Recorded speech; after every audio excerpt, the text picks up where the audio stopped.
Once greatest and freest of living creatures, the whale today finds new boundaries in the sea. Across the fishing nets off the Newfoundland coast, man and peaceful beast again are rivals for their daily food. The collisions that whales have with fishing gear probably are true accidents. The fact that the capelin is swimming ahead of them and the whale is more or less blinded by the school of capelin, so all of a sudden the capelin swim into the net. Snared in the meshes, a humpback whale struggles to break free. If he fails, he may die with the net as a tangled shroud. If he succeeds, the net will be torn or swept away. For the hard-working fisherman, a net damaged is time and income lost at the peak of the fishing season. In the coastal villages, members of the Calypso team find a deep and frustrated anger against an adversary robbing the families of their livelihood. When the whales are coming down in a bay like that, they are chasing capelin? Yeah, I would say capelin and squid. And squid also. Mm. And sometimes they get caught in your net? Yeah. Yeah. And that's big trouble. Huh? Big trouble.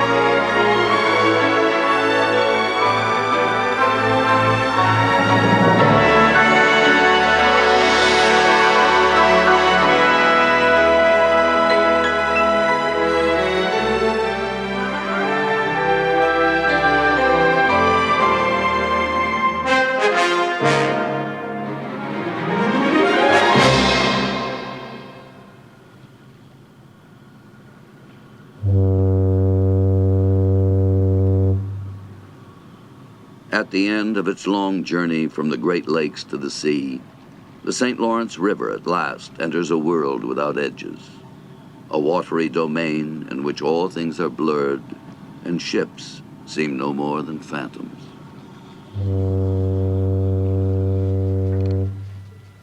As Cousteau keeps vigil on Calypso's bridge, the helmsman steers a course he cannot see. Only the radar's probing impulse and the dialogue of ship's horn and shore buoy give space a dimension and shape.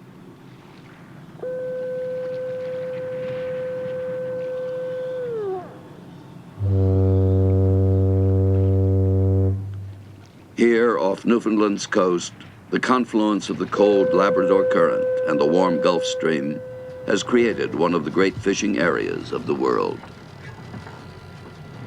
Into this misty void for more than 5 centuries, the prodigious schools of cod, mackerel, haddock, and other species have brought the fishing fleets of nations from around the world.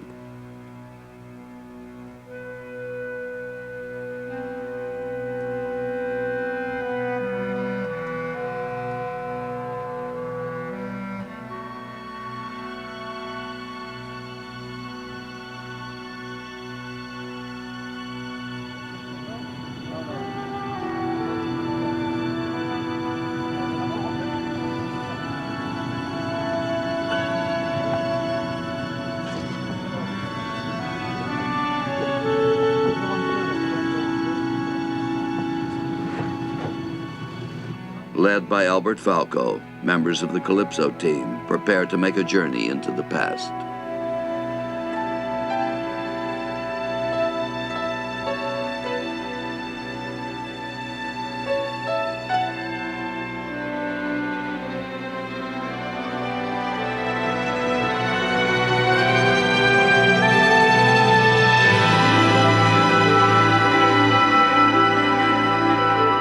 Labrador's Red Bay served as one of the earliest whaling stations on the Canadian coast.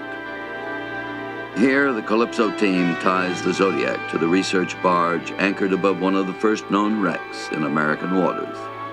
The Basque whaling galleon San Juan sunk at a depth of 40 feet in the year 1565.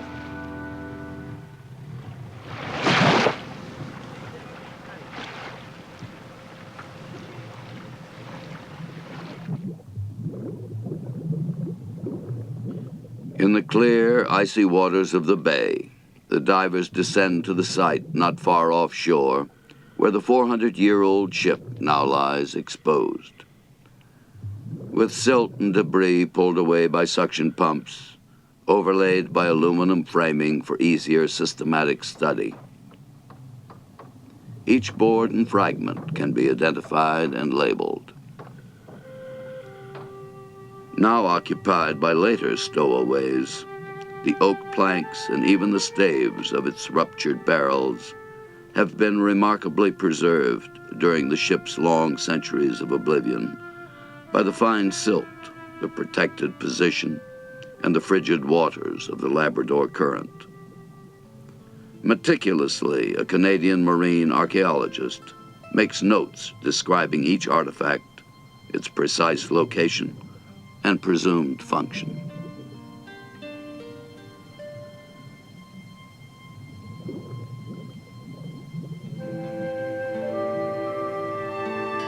Beneath the cameraman's lights, the shape and dimensions of the ancient whaler are clearly indicated. But distant archives in Spain reveal even more. From 16th century insurance claims, it is now clear what happened in that fateful autumn of 1565. Fully loaded with barrels of whale oil and rock ballast, ready to fight off pirates with cannon and crossbows, the ship was about to set sail with her precious cargo when a sudden storm slammed her against the rocks and sank her, a ship and a season's work almost totally lost.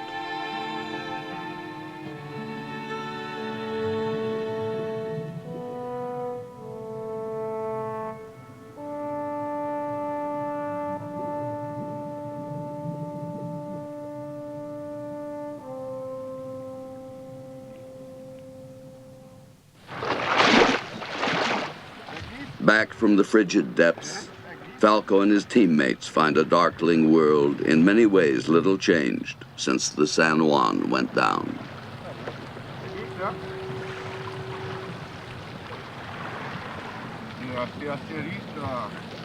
As a retrieved plank from the hull is brought to the surface, the chief of the underwater recovery team, Dr. Robert Grenier, talks of their findings to the Calypso divers.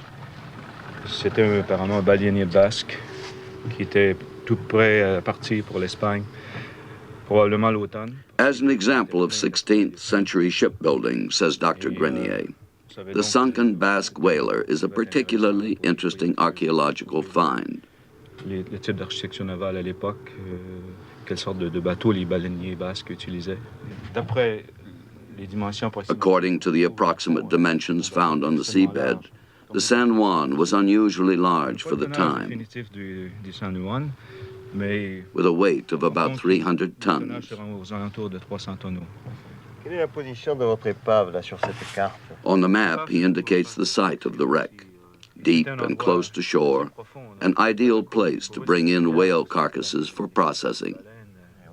Excavations at the site of the whaling station ashore are described by archaeologist Dr. Jim Tuck. As many different kinds of structures as possible. A structure in the background here is an oven where the whale fat was rendered into oil.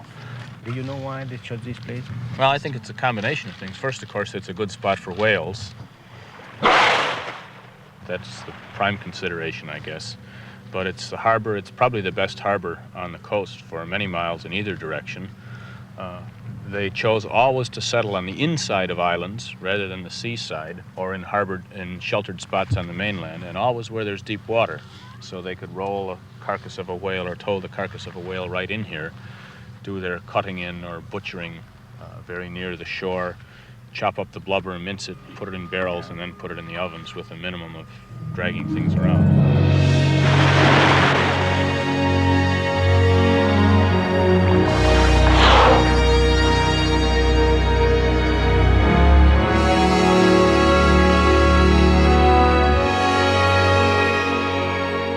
Yet the centuries have taken their toll.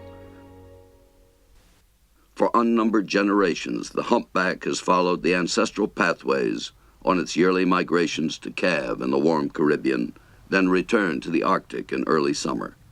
But in more recent times, the pathway often has become a gauntlet, and not for the whale alone. Visited by Cousteau, Funk Island's slab of rock marks a lonely intersection in the history of man and other species. Here, Jacques Cartier, discoverer of the St. Lawrence, in 1534 made his first landfall along the Canadian coast. Here, 200 years later, trapped and clubbed to extinction, the last great auk vanished forever. Here today, murre from all parts of the Arctic find a protected breeding ground.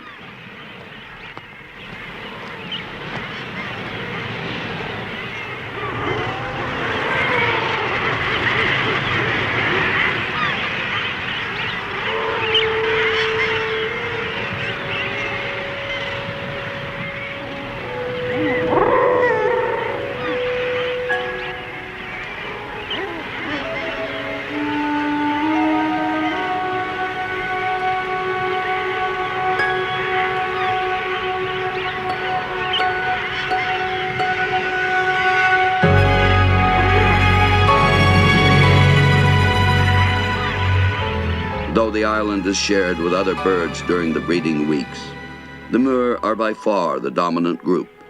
1 million birds often crowded 50 to the square yard. In midsummer, with the young chicks still unable to fly, the murre will leave the island in a vast flotilla as they begin their return migration to the Arctic.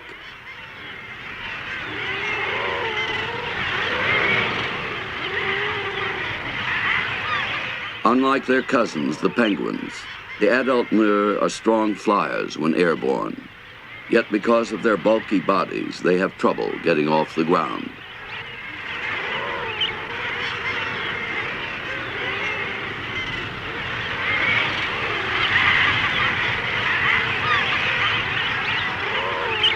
With a little running start, the birds launch themselves into the air, falling for a short distance before they can begin to gain altitude.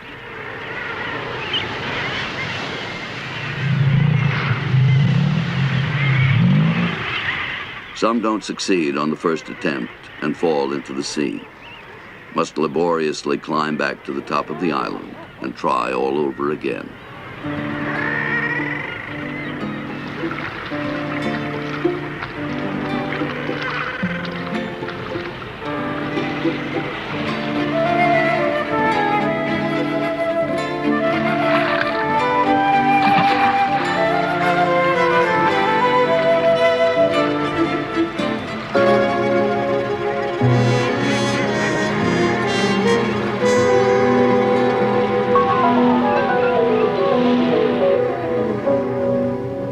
Funk Island is but one of several interlocking habitats of air, land, and water.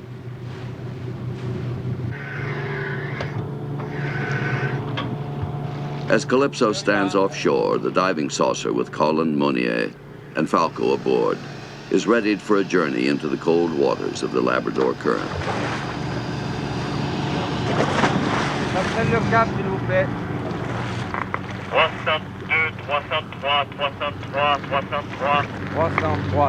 Given Calypso's bearing, Falco sets the gyro to coordinate the saucer's movement with that of the ship.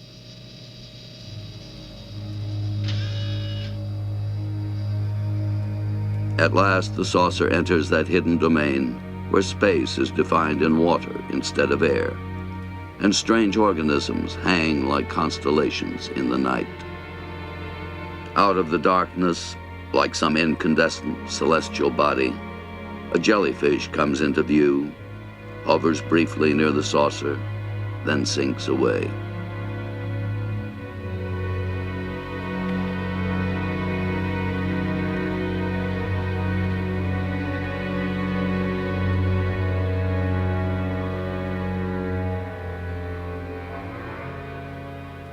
At the drop of the continental shelf, other creatures wait.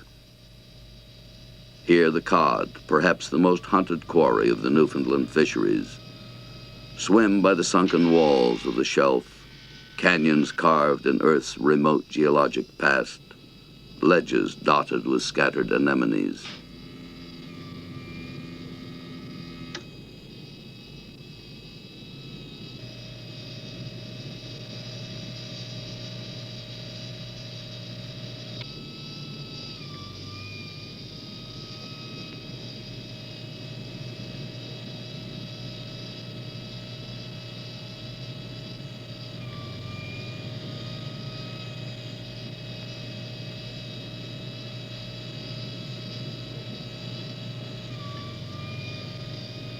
Feather stars, like ferns of light in the Stygian gloom, waver in the saucer's passing.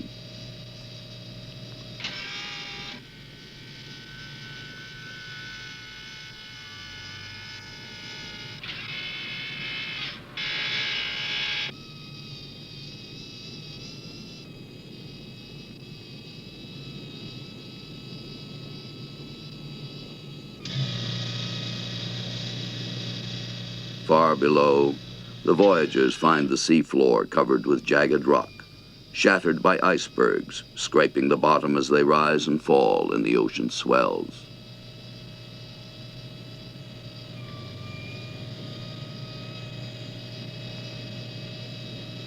Leaving the cold black depths, the diving saucer starts the long journey upward, rising again through a sea that suddenly glistens, starlit by great swarms of phosphorescent organisms.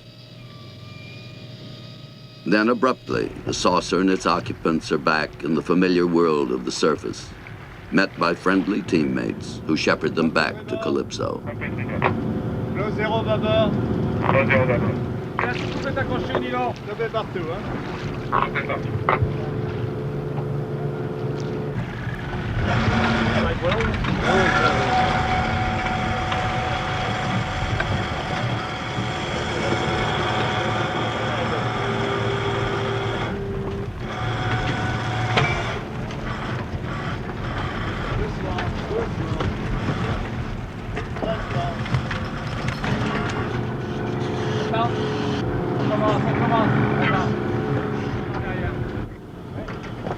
Alors?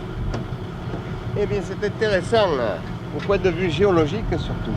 Il y a des grandes vallées profondes. Released from the saucer, Falco reports to Cousteau that though there were a few scattered cod and other marine life, the most interesting discovery was the geological activity beneath the sea, the rocks pounded to fragments by the passing icebergs. Par contre, les vallées peu profondes, ça se termine par des petites falaises et on voit très bien que des icebergs ont cassé le caillou tout le long. Ah bon? Ah oui, ça se voit très bien. C'est très net.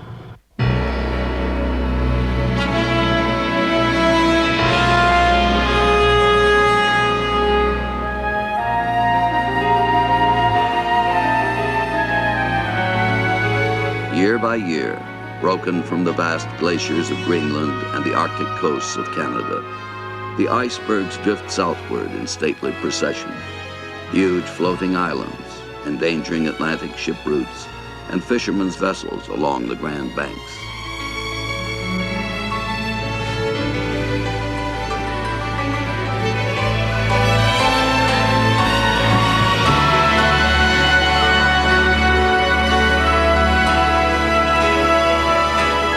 The elemental forces of geology, the severity of climate, and the hardships of the sea have, at least until recent times, provided a form of protection for much of Newfoundland's rugged domain. As Calypso enters one of the fjords that indent the coast, it finds a land still much as it was discovered by the early explorers.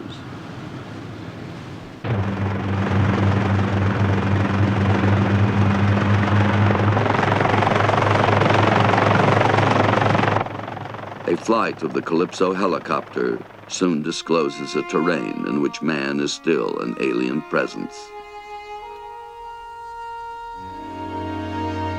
A primeval landscape in which its traditional occupants still exercise their territorial claims.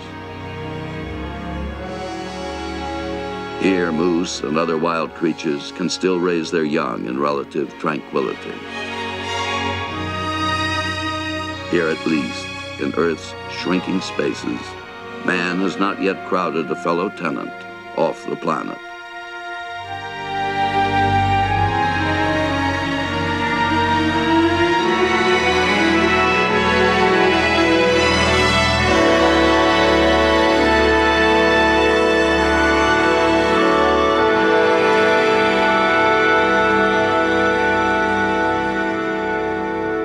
Aboard Calypso, the divers prepare another excursion.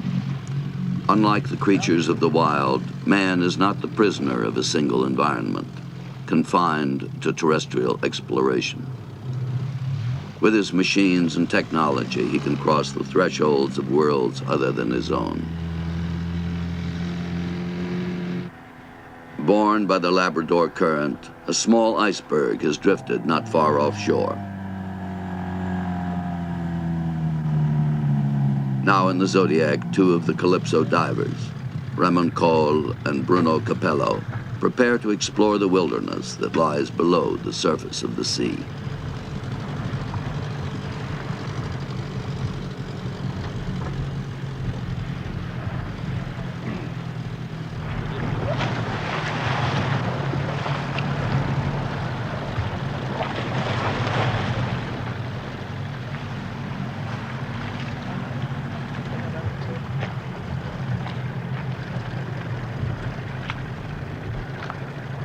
With 8/9 of its weight below the surface, the submerged bulk of an iceberg sometimes extends hundreds of feet into the depths.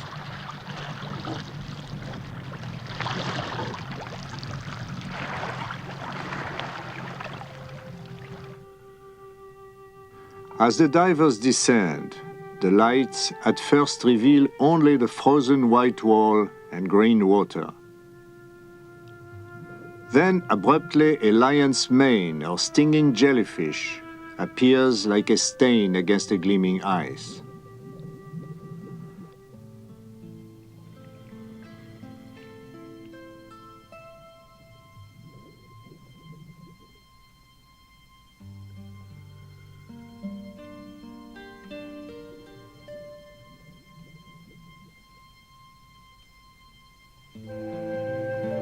Like some magician of the deep, changing contours in an endless metamorphosis, the great creature trails a 10-foot veil of poison filaments, the deadly threats by which it traps and paralyzes its prey.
Beneath the iceberg, hidden in the darkness, the sea floor seems an endless plain of flatfish. Long evolved so that both protruding eyes are on one side of the head, they lie in endless, watchful silence.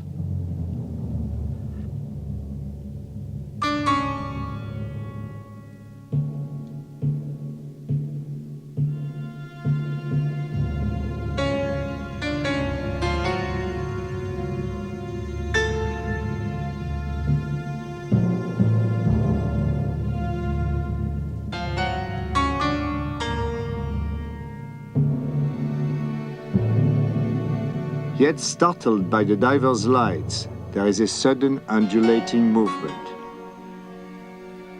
Then, as the stalked eyes gleam against the darkness, others begin to move until at last the whole bottom ripples with the soundless flight of escaping flatfish.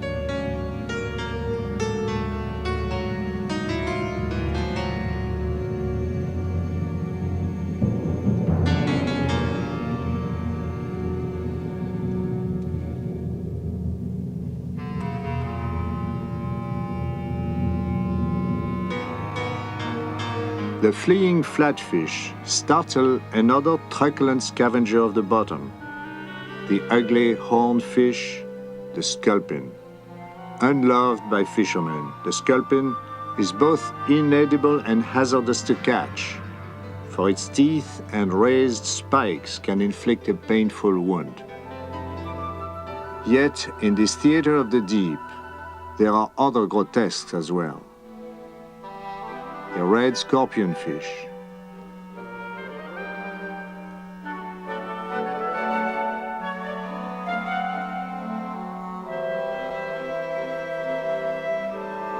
the wolf eel, half fish and half moray eel, with jaws so powerful that it can crush clams and other mollusks, is also feared by fishermen.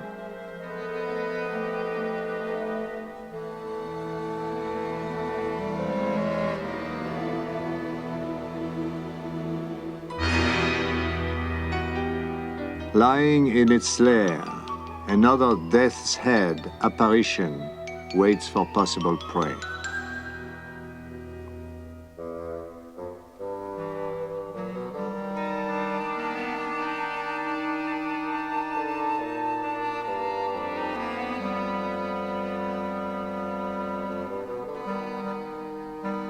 Across the crowded stage, a lobster stalks by, still dragging wisps of a net encountered in some other time and place.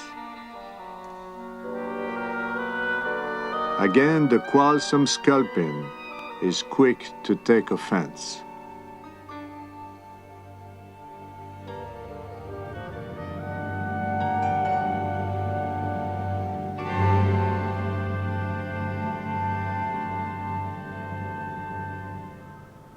Later, marine biologist Don Peer describes the sculpin's vocal vocabulary. Longhorn sculpin, Myoxocephalus, Oxodesmus spinosus. You can perhaps hear him now, can you? No, he isn't growling yet. Ce poisson-là, on l'entend sous l'eau. Il grogne.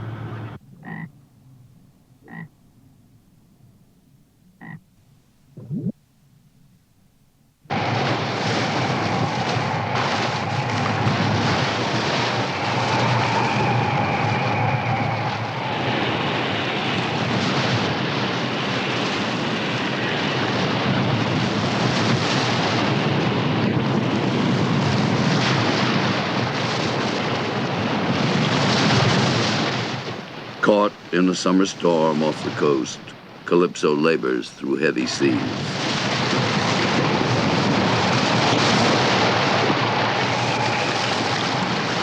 Yet it is only a ghost of the griots that assail these waters in the winter months, when Arctic winds whip the seas into a towering violence.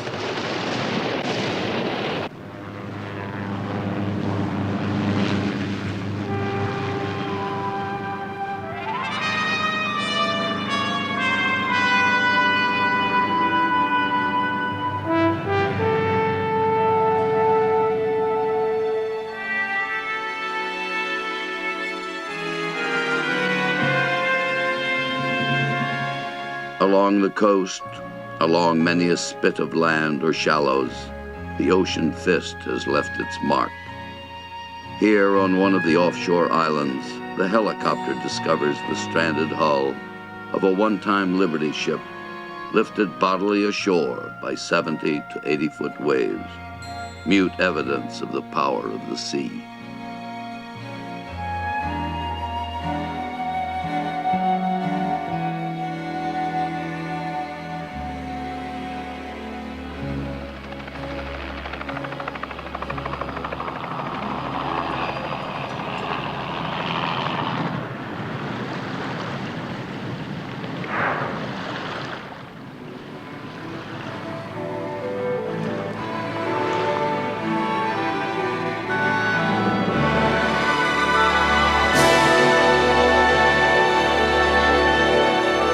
In its journey, the Calypso has found traveling companions. With the new calves born in the Caribbean, the humpbacks pause for a little while to feast on the capelin and other fish of the Grand Banks. But quickly, compelled by forces far older than themselves, they will continue their migratory journey. By August, the whale calves will enter Arctic waters for the first time.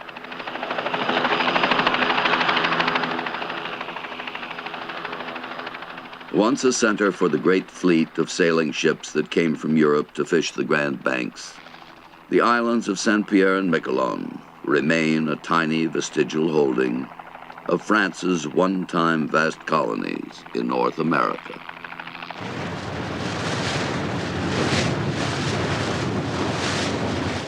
Approaching Saint-Pierre, capital and only city in the island's 93 square miles, Calypso raises its flag for arrival.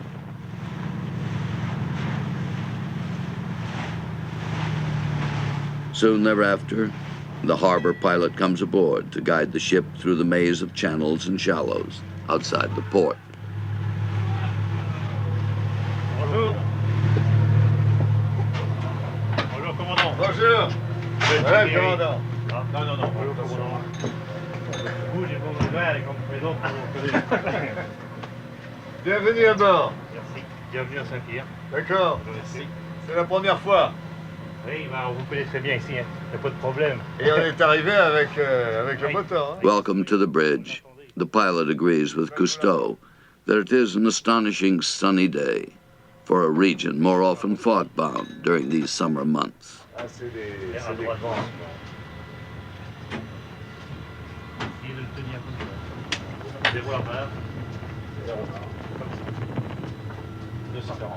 Later, Cousteau reveals he has come to visit the island's famed wrecks. Sorry? Well, says the pilot, we have a lot of them. In the local museum, the mayor shows Cousteau photographs and artifacts of the island's long history of marine disaster. Depuis 1790. Alors, tous ces bateaux qui se sont jetés sur la côte, c'est à cause du mauvais temps, à cause d'erreurs de navigation, à cause de quoi? Lying on the heavily traveled approaches to the St. Lawrence River, the island's waters are littered with the remains of no fewer than 650 ships wrecked since the 16th century. Qui s'est échoué en 1916. Le jour où ce bateau s'est échoué, le temps était beau, seulement il y avait du brouillard. 7 bateaux se sont échoués, celui-là a été chargé de bois, c'était un Norvégien. 7 bateaux le même jour? 7 bateaux le même jour. Et celui-là, là-bas? Alors, les 3 là, ça s'est passé à l'automne 1932. Ouais. Lost in storm or run aground in fog-bound waters, once as many as 7 in a single day, the ships soon became centers of accumulating sand deposits. Il est resté dans la vase, comme qu'il doit faire un lit. Il est resté là-bas droit, il n'a pas gîté. Et celui-là, là en bas, qu'est-ce que c'est? Alors ça, c'est un bateau qui s'est perdu avant 1900 sur la côte de l'Anglade.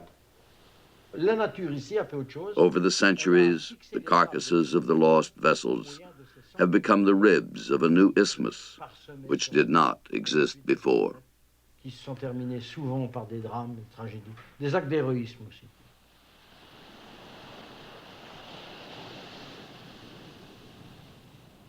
Later, Cousteau directs preparations for an examination of one of the more recent casualties of the sea. On pourra garder les moteurs en route parce que pour se méfier d'un révolin qui pourrait nous renvoyer. Determined that Calypso shall not be added to the list, he cautions the crew as they fix the ship's position close to shore.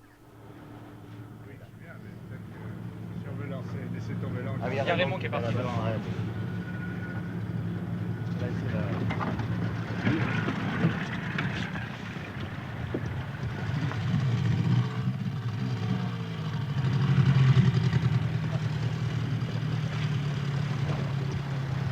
Voilà, vous pouvez arrêter la machine. Gardez les moteurs naturellement. Oui, bien sûr. Laissez aller si ça part. Hein. Allez, donnez du mou, donnez du mou, donnez du mou, donnez du mou. Là, ça va. C'est bon. Voilà, ça va. Stoppé. Il faut tout stopper. Ça va. Il est allumé, non? C'est là que j'ai laissé.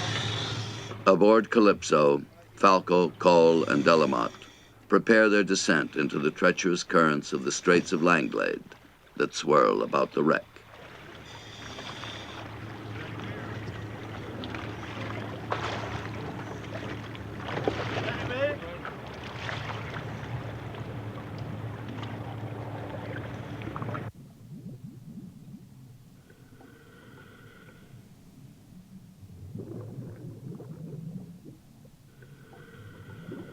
Swept against the rocks by storm, a great Swedish cargo ship now lies in 70 feet of water.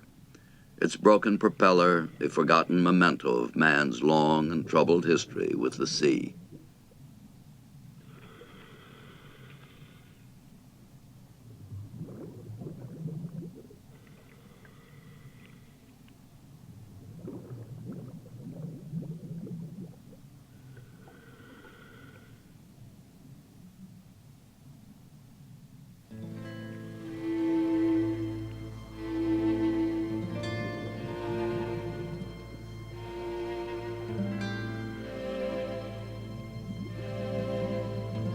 Silent aliens, the divers glide past broken gear and shattered decks. Yet, as always with man's crumbling structures, nature tries to see what can be done with them. Upon the bare ribs and rusting filigree of iron, fresh algae and weeds have found anchor. Out of the decaying hulk, she has created a garden in the sea. But of any other life, there is no sign.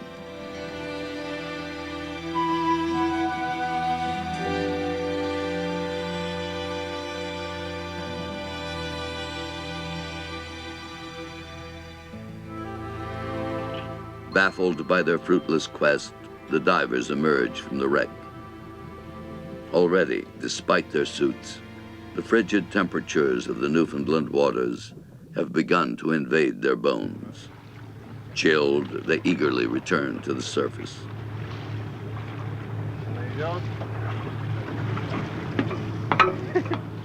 Alors? C'est vide, hein? Elle est vide. Quoi, l'épave? Ouais. Ils ont tout sorti. Il n'y a plus de poissons, il n'y a plus rien. Shirtless on deck, Cousteau jokes with his shivering comrades, remarks how warm it is in the sunshine. But Falco replies that his feet are so cold, his stiffened toes can hardly follow him. Les doigts de pied suivent difficilement.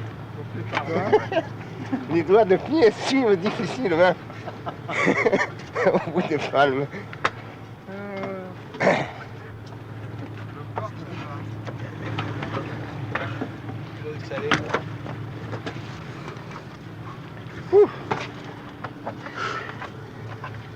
It is then that Falco reports their puzzling discovery.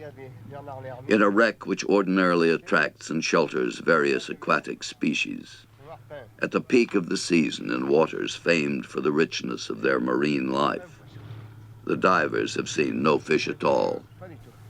Il y a une chose qui nous a frappé beaucoup les plongeurs. Nous avons plongé ici.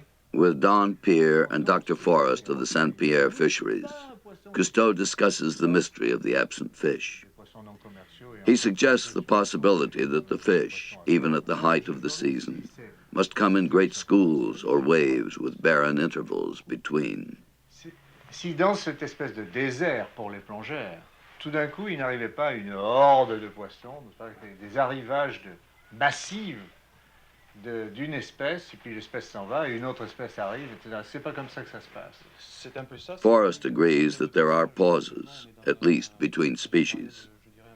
The squid, he says, are about to come, and after them, the dominant species, the cod.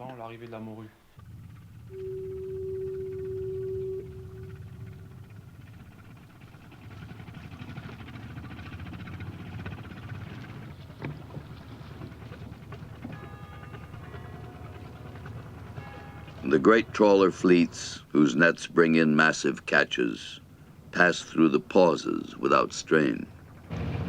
But for the solitary fishermen who put out to sea morning after morning, time lost is a worrisome thing. Without capital reserves, their fortunes rise and fall from day to day. Their craft now fitted with motors instead of oars. The fishermen from the local villages or outports still go to sea in the narrow, sharp-prowed dories used since the days of sailing ships. Though many set nets, others still fish by line.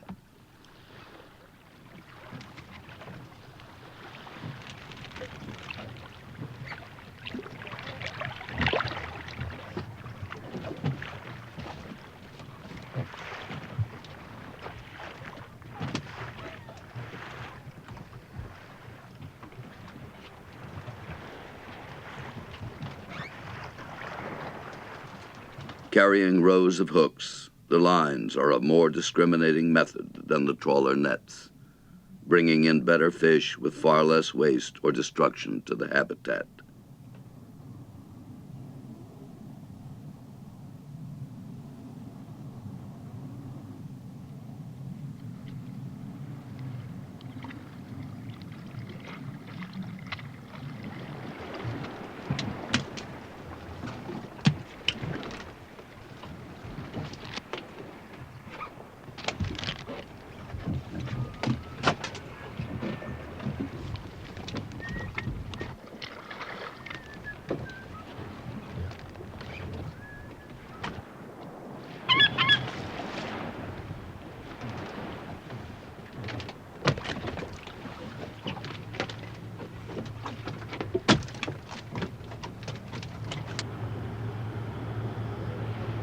Armed with little more than a compass, the dorymen are accustomed to working in fog-bound waters that leave them all but blind.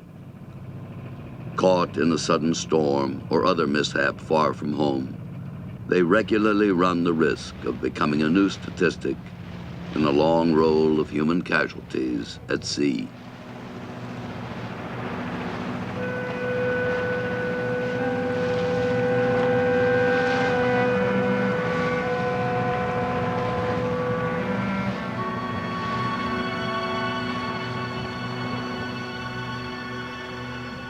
Weighed ashore, the doryman's catch may bring a varying price, near 20 cents a pound. Yet on the European markets, housewives will pay 20 times as much.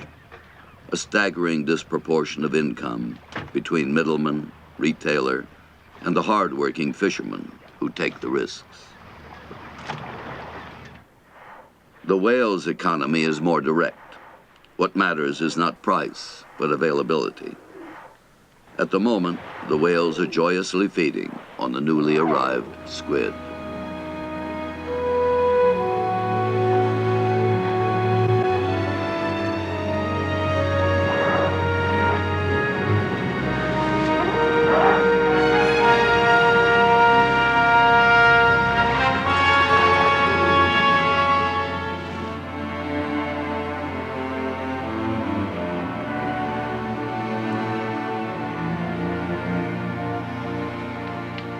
Nearby, man too is fishing for squid, and almost as efficiently as the whales, which take them in vast mouthfuls. Observed by Calypso divers, he uses a new method developed by the Japanese, the so-called squid pump, which has come into common use. By this system, twin lines are lowered into the depths and immediately reeled in, bringing an instant and continuous catch.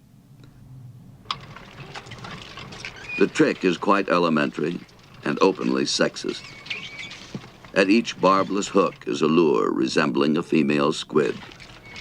Now, in their spawning period, the free-swimming squid approach the assumed female, expecting to mate, but instead are simply hooked. A radical lowering of expectations, not always confined to the squid.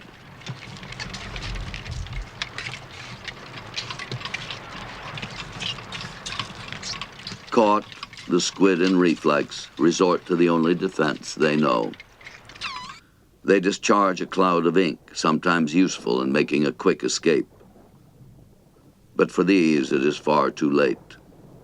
Within 2 hours, the boat is filled with its new catch, and the ink simply discharged by bilge pump. The sea's saddest story of unconsummated love.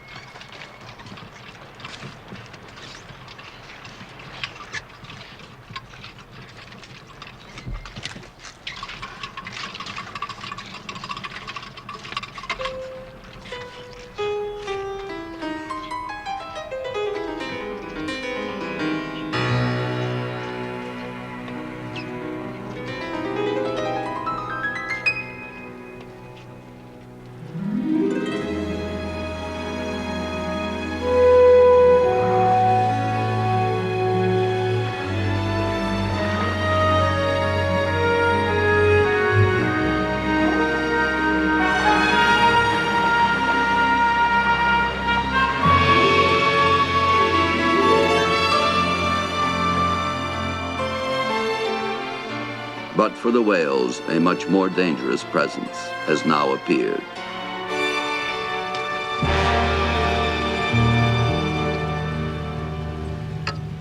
From the larger fishing vessels, stationary nets are released to form great mile-long walls beneath the surface.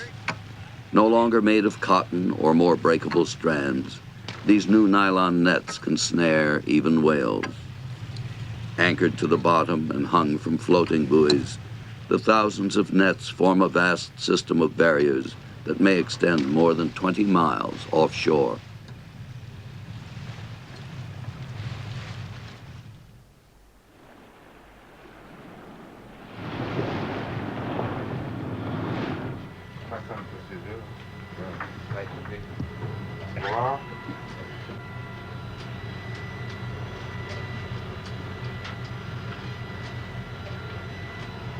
Even Calypso, following the whales, is caught in the endless labyrinth.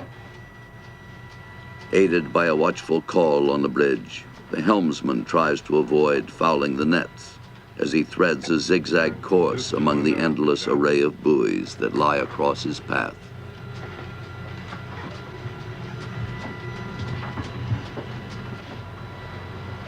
On est entouré de bouées. Bon, tu vas à droite maintenant.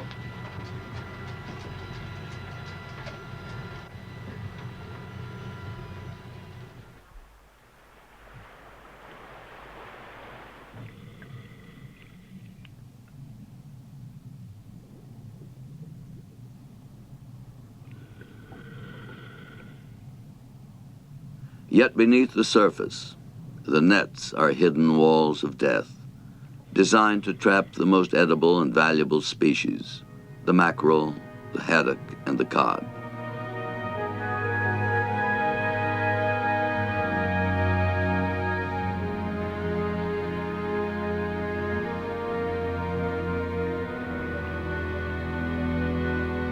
Caught in the mesh, their struggles only tighten their imprisonment, until at last each is merely another gasping victim in the endless barrier.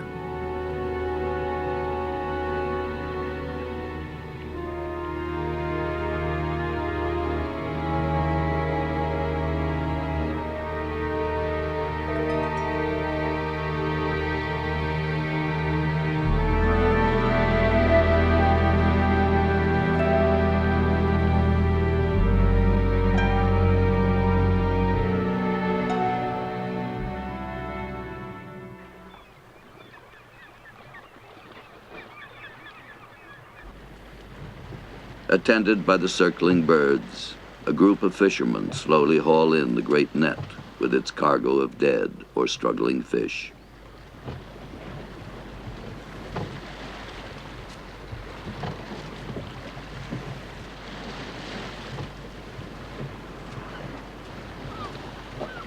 Now a larger victim is discovered.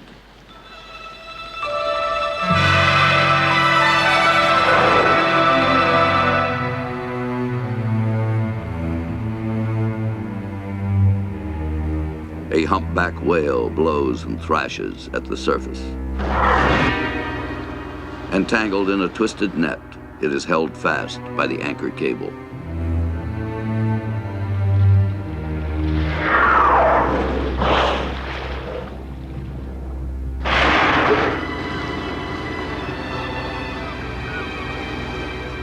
While the Calypso divers reconnoiter below, Dr. John Lynn, head of a whale research group, attempts a rescue at the surface, trying urgently to cut the restraining web, a procedure usually less costly both for whale and fisherman.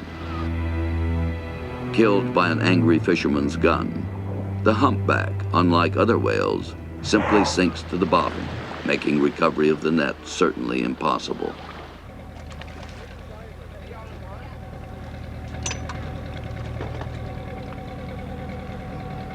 As the rescue effort continues, a weary Falco returns to the Zodiac and reports the net is completely destroyed.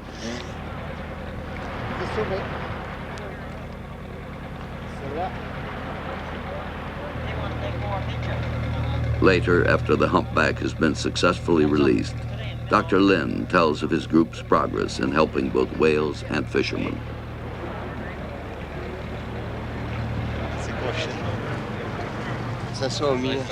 This year, how many whales approximately have you taken out nets? Gosh, let me think.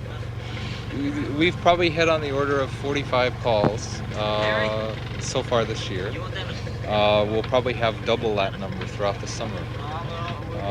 Most of them do get away alive. I think the ratio is something on the order, with us helping them, and the order is 5 to 1.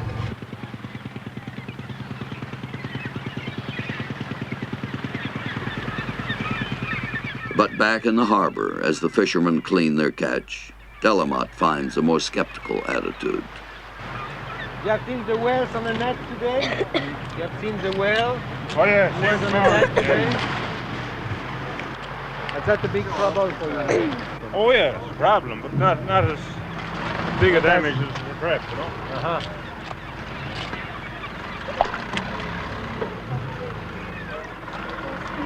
What are you doing normally when you have a whale in your net?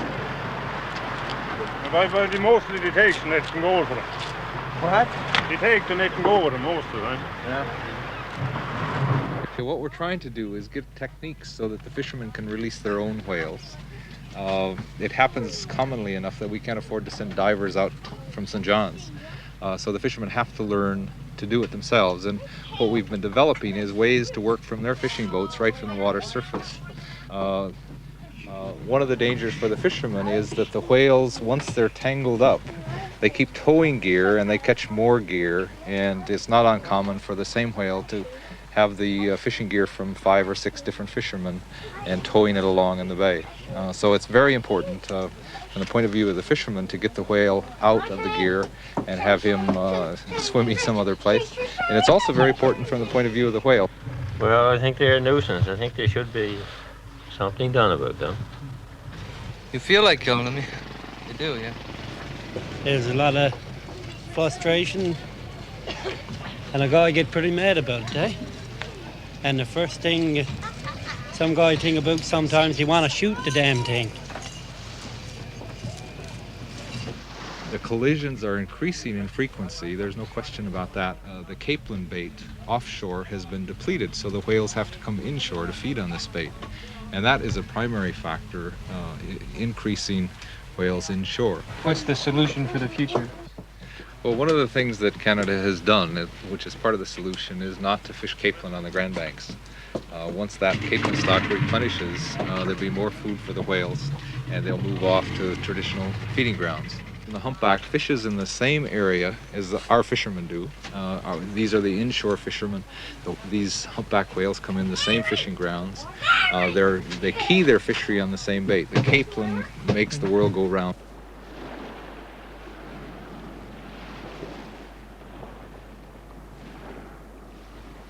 Born to be common prey, the capelin must replenish itself to play its sacrificial role. Here on the beaches below these headlands, the small silvery fish perform a yearly ritual.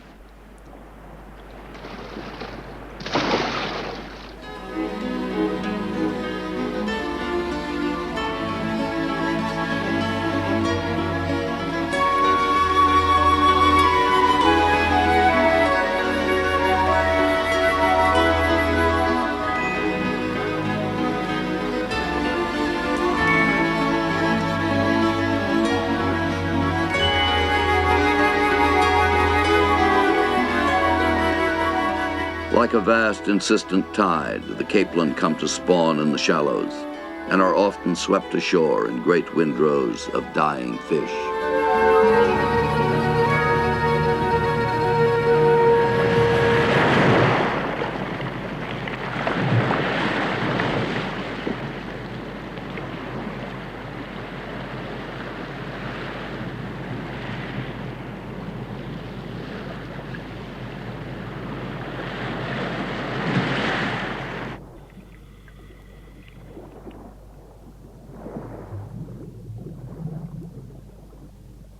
Spent, their 2-year assignment of life now past, The water teems with ghostly schools of dead fish, now food for all the scavengers that roam the bottom of the sea.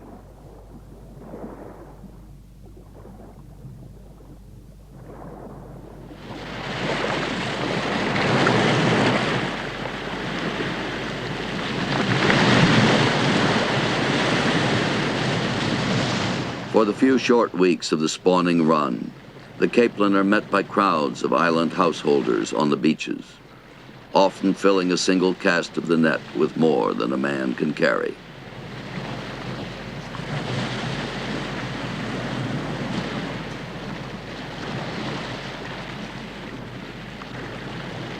Even in death, the capelin has endless uses. In the small garden plots of the island folk, worked in with peat or straw, the small fish for 3 centuries have enriched the thin soil of Newfoundland. And still they come. Pursued by predators, they race to perform a last supreme act of life before they die.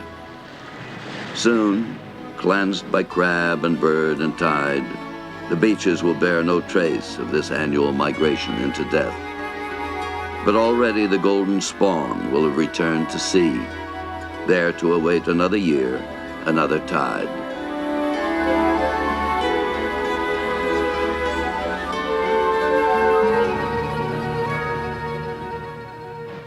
The fishing runs of the Grand Banks draw many hunters, but none more deadly than this, the trawler.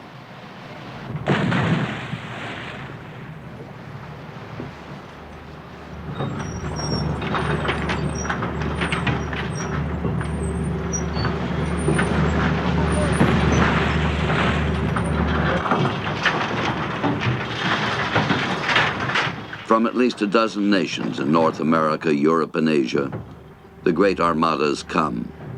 Hundreds of trawlers, fitted with every modern device, sweeping the waters of the continental shelf.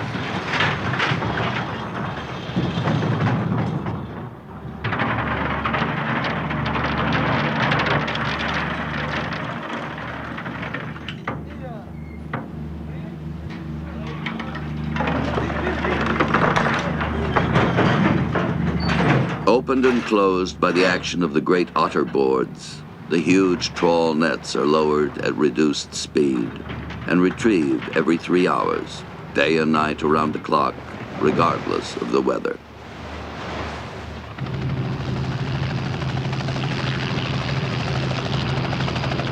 While the helicopter hovers near the fishing vessel, Cousteau and his companions follow in the Calypso, prepare to record the trawler's work.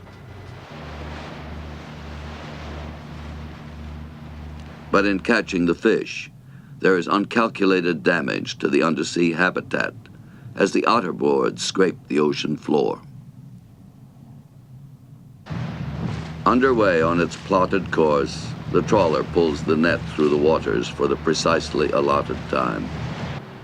Aboard Calypso, Cousteau and the divers, Jacques Delcouter, Raymond Cole, and Bernard Delamotte, stand by until at last the trawler captain signals that the net is about to be hauled aboard. Bien compris, j'envoie les Zodiacs.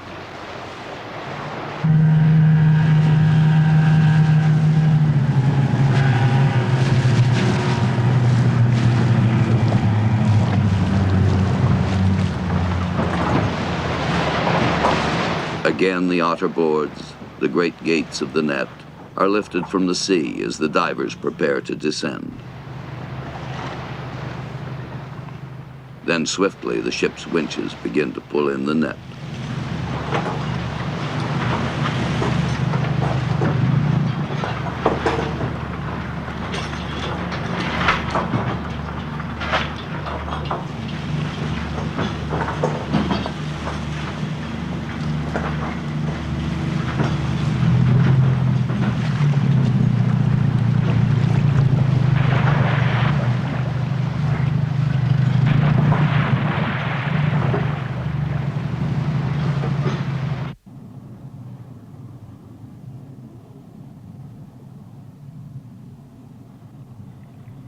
Not far below the surface, For the first time, the divers glimpse the great extended pocket of the trawl net, filled now with its captive prey, living and dead.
The net and its mixed catch are soon retrieved. As it is hoisted aboard, it spills some smaller fish, accidentally caught in mesh designed to catch only larger species.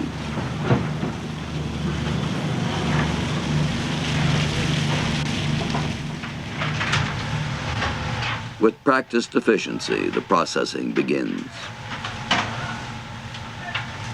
The commercial fish are soon cleaned and prepared for the waiting market.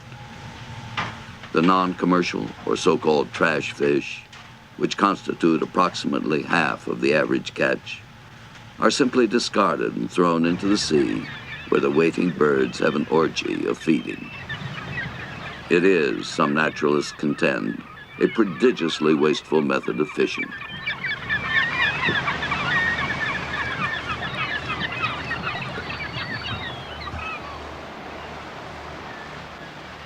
In rapid order, the deck is cleared and cleaned. Within minutes, minor tears in the net are mended. Quickly, in endless repetition, the trawler's net again will be lowered into the sea.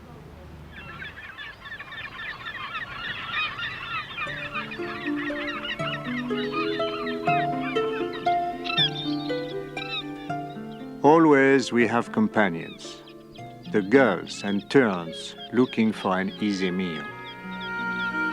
Wheeling above us, the flocks sometimes seem almost a mirror reflection of the schools swimming in the sea below. Bird and fish, each captive of its separate element.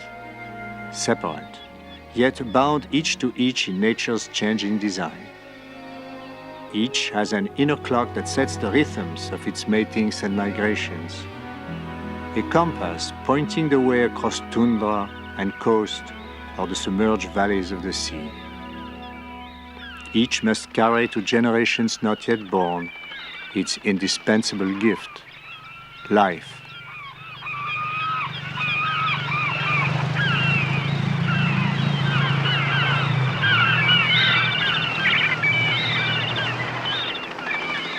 At the mouth of the St. Lawrence, even the wilderness reserves of Anticosti Island have become a battleground between man and rivals from the sea.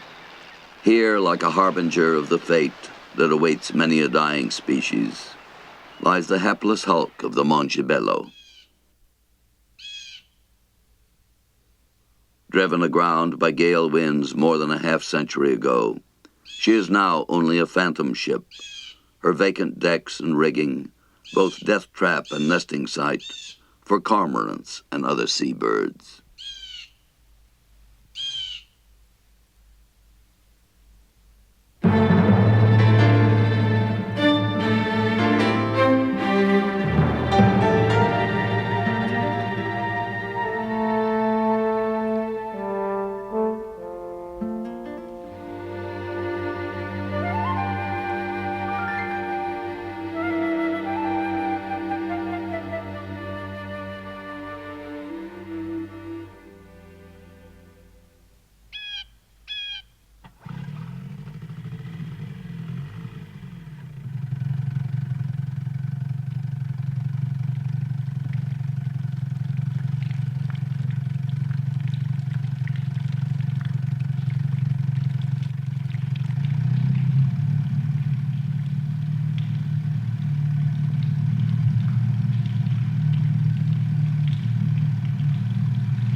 Entering the wreck itself, passing slowly above its submerged lower deck, the Calypso team seems to have entered the high, vaulted space of a cathedral. Eroded by seas and weather, the interior has collapsed, leaving only a vast hollowed shell that echoes with the sounds of the Zodiac motor and the divers' voices.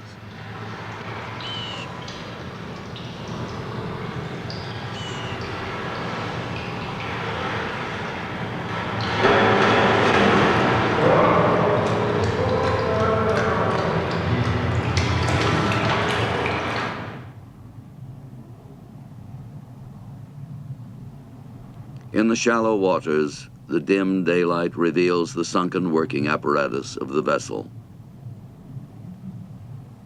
Here, the broken main shaft, winches, and deck gear decay in silent oblivion.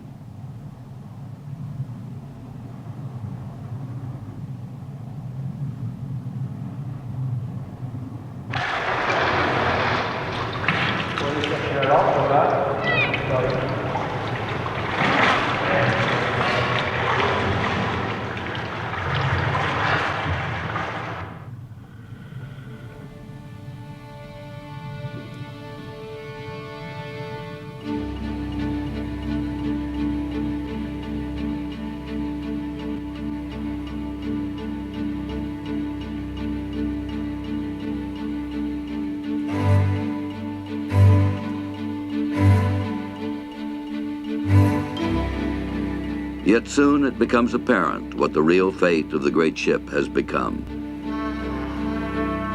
Here too, life has invaded its desolation. It is now a huge shelter for hundreds of lobsters that throng the offshore waters of Anticosti Island.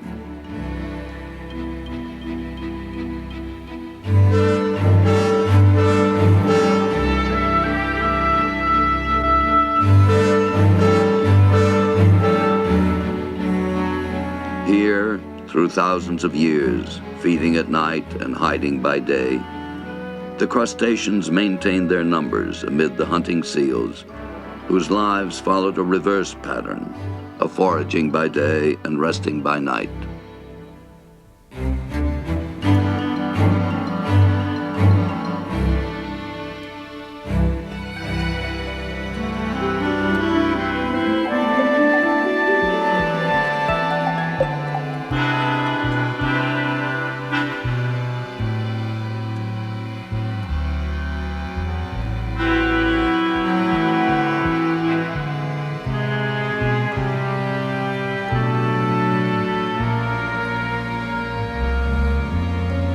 Today, for the wary crustaceans, a good hiding place is hard to find. Yet with thousands of traps scattered around the islands of St. Lawrence's Gulf, lobstermen complain of declining stocks.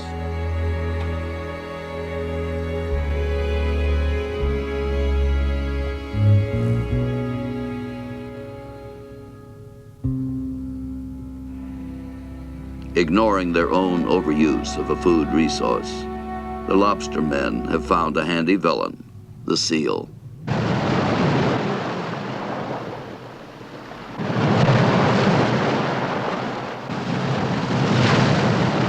Because of their increased numbers, and because a few have learned to plunder the lobster traps themselves, the Canadian government has offered a bounty for each gray seal killed.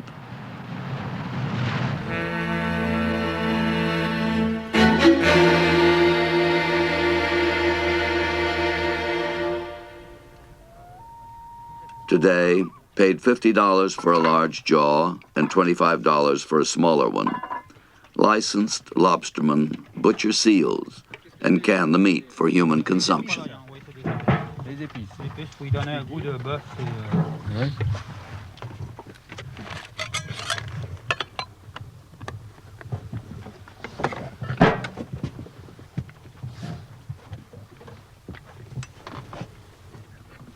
Là, nous autres, on fait la chasse aux phoques, puis après ça, on met ça en conseil. Là, on coupe tout ça en petits morceaux. Vous vendez ça où? Questioned by Bernard Delamotte, One hunter explains that with the addition of herbs and spices, the seal meat is made to taste like beef. The canned meat is sold in nearby towns or kept by the hunter for his own consumption. There is no quota, says the hunter. Depending on conditions year by year, he may kill as many as 60 seals in 2 or 3 weeks. Dans 3 semaines, alors vous aurez tué environ combien de phoques? On devrait calculer, t'es devant, c'est pas, ça dépend, on pourrait peut-être en tuer, t'es devant 60. Ça peut dépendre, t'es devant 20.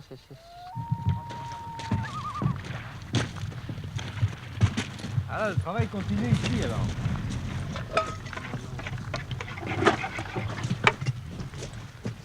From another lobsterman, Delamont learns that the dressed jaws are sent on to a government laboratory. There, biologists determine the age of the killed seal, and payment is made accordingly. Though conceding the necessity for controls, some naturalists fear that the lobstermen may be punishing the seal as scapegoat for their own excesses, that in some not too distant future, both lobster and the seal may equally suffer a drastic reduction in numbers.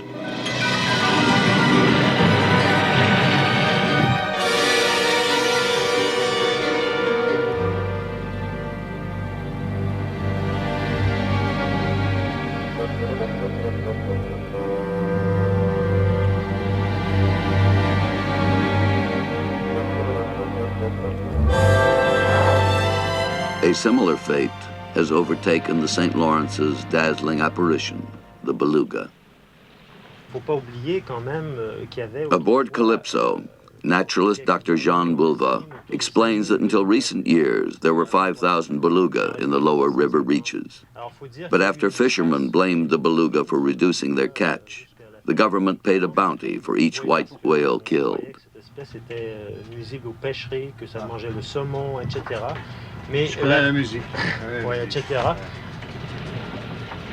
Though now protected, only 350 beluga remain. After a sighting by Jean-Michel Cousteau, the Calypso helicopter is sent aloft to film a record of the flashing beauty of these dying whales.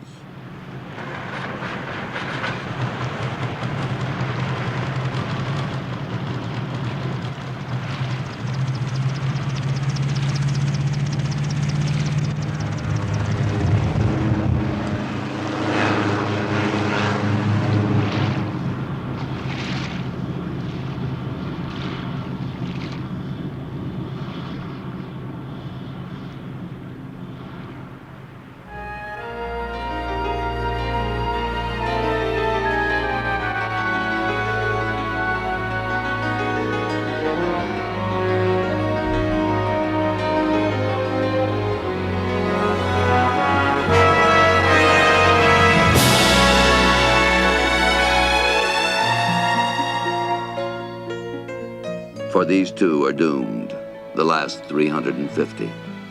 Their numbers reduced by killing, those remaining have been rendered sterile by the chemical pollutants discharged into the waters in which they gather. The St. Lawrence beluga are now technically extinct. Ghostly slim shadows beneath the seas, the river belugas are swiftly disappearing into an oblivion from which they will never again emerge.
Now on the bridge of Calypso, Cousteau and members of the team get word of one of the common incidents of the Newfoundland summer.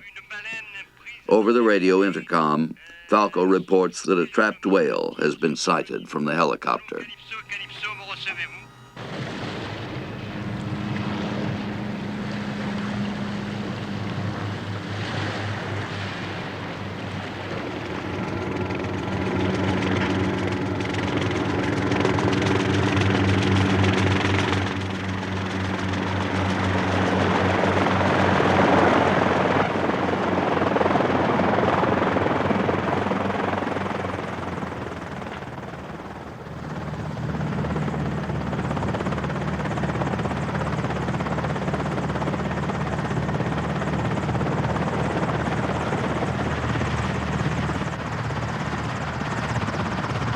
Returning to the landing pad on the ship's stern, Falco tells Cousteau the precise location of the ensnared mammal in nearby Trepassey Bay on Newfoundland's southern coast.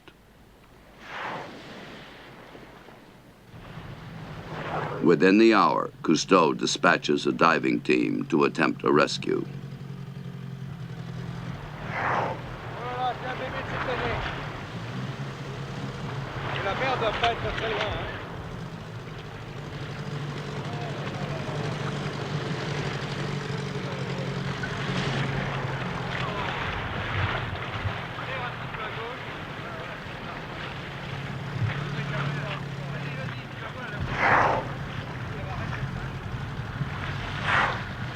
Reaching the captive whale, Delamotte recognizes almost at once that it is a young calf, possibly still in its nursing period. Almost certainly the mother cannot be far away.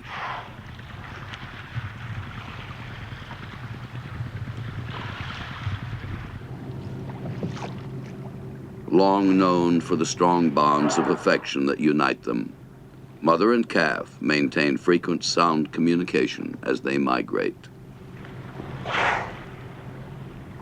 Jealously protective, the mother often will allow nothing between her and the calf.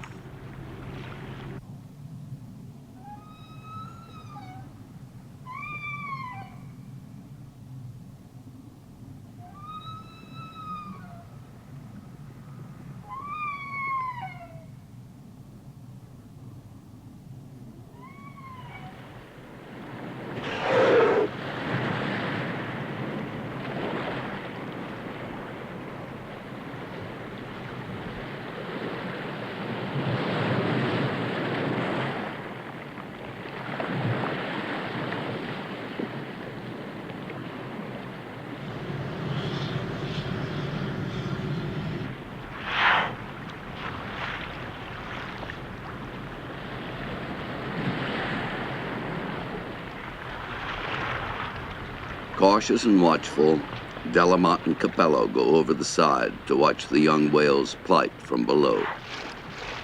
The divers quickly discover that the calf is fouled by the net, both at its jaw and its flippers.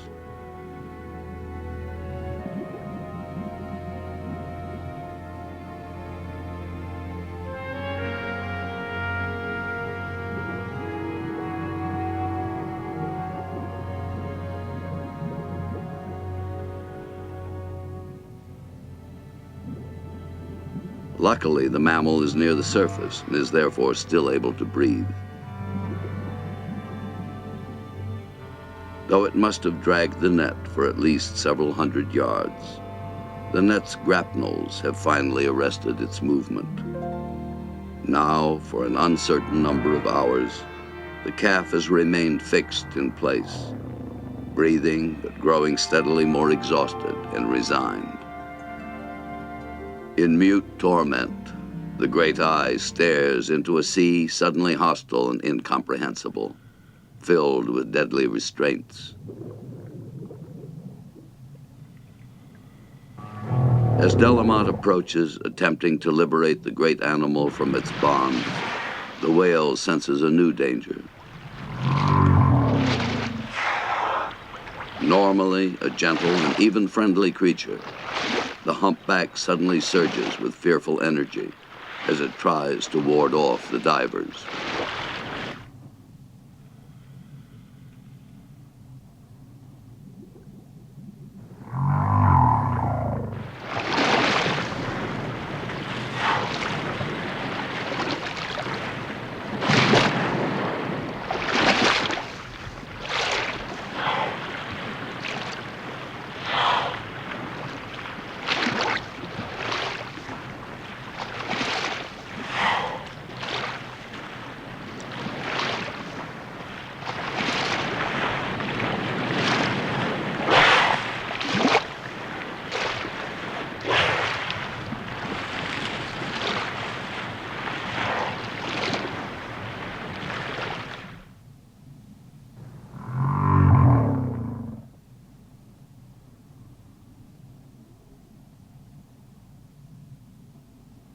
Watchful of the great flippers, the divers return to the surface.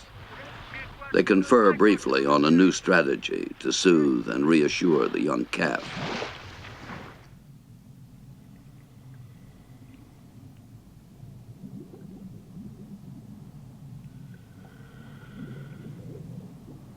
Delamotte begins simply to caress the whale, passing his hand along its great flanks and head, gently stroking the folds above the watchful eye.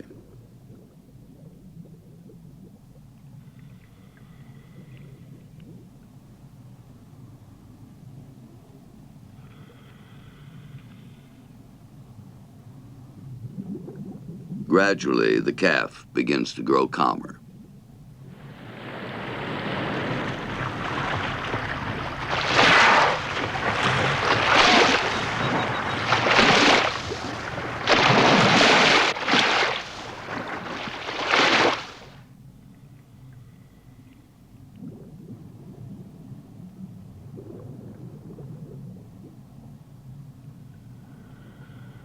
Yet, for Delamotte too, there is a change. The calf is no longer an anonymous member of a species. It now has for him a new and friendly identity. On a whim, he gives it a vaguely Eskimo name. He calls it Yuki.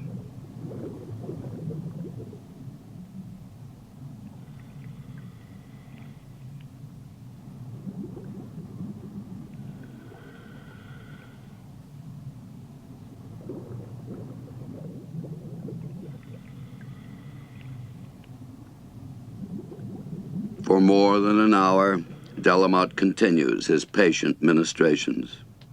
At last, accustomed to the diver's presence, the calf remains docile as Delamotte approaches the great tangle of net and cables in which the calf's jaw and flippers are snared.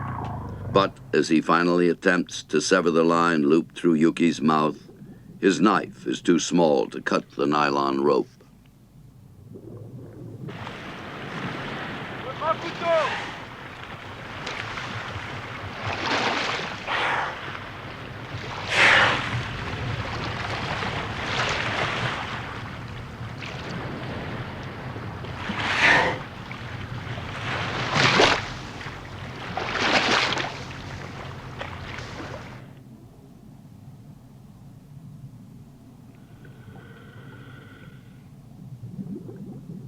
Holding the great weight of the net in its mouth, the calf lies quiet as Delamotte makes his second attempt to cut the restraining cable.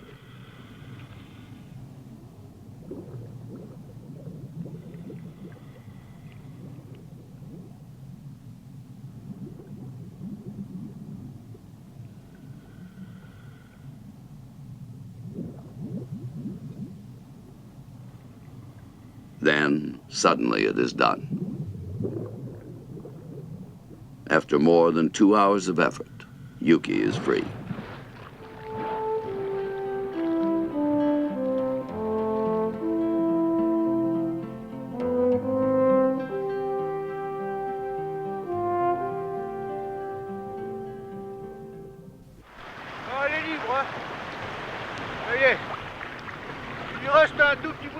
Yet the calf stays in place.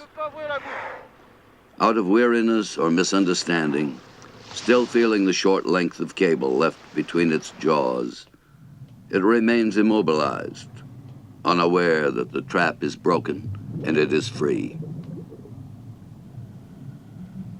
Bruised and torn by all its straining efforts against the rope, the corners of the calf's mouth must be painfully sensitive. Yet Delamotte seizes the end of the cable fragment and tugs with all his strength. Then he is at the surface, his arm raised in triumph.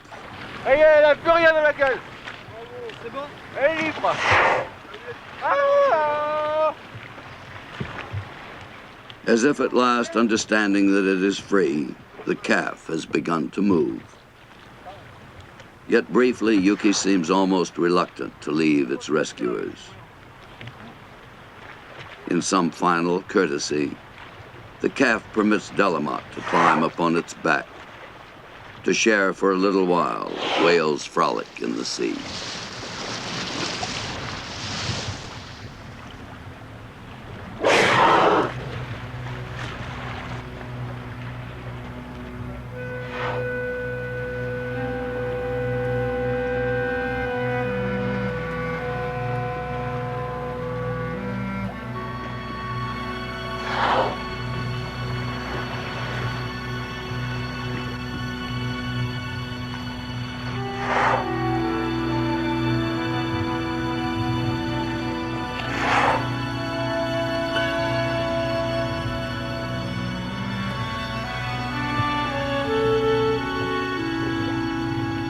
Then, leaving its friends of a chance encounter, the calf is gone to where its mother waits, ready to resume its interrupted journey back to the Arctic, back into life.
For the rest of the day, mother and calf remain close by. Hour after hour, they roll and blow in joyous play. We have freed a whale. For a moment, we too have crossed the barriers that so often divide man from other living creatures.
Most intelligent of species, man also is a master of self-deceit, eager to blame handy scapegoats for his own self-inflicted calamities. Quick to insist that his claims on the earth override all others, he ignores the fact that he's only part of a living whole. He forgets that he, no less than any other living thing, is also an experiment in survival.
passengers on a small planet, en route to unknown landfalls we ourselves shall never see. We and a whale and calf have met in friendly chance encounter. Happily, we've been able to perform a vital service. It seems the least one fellow traveler could do for another.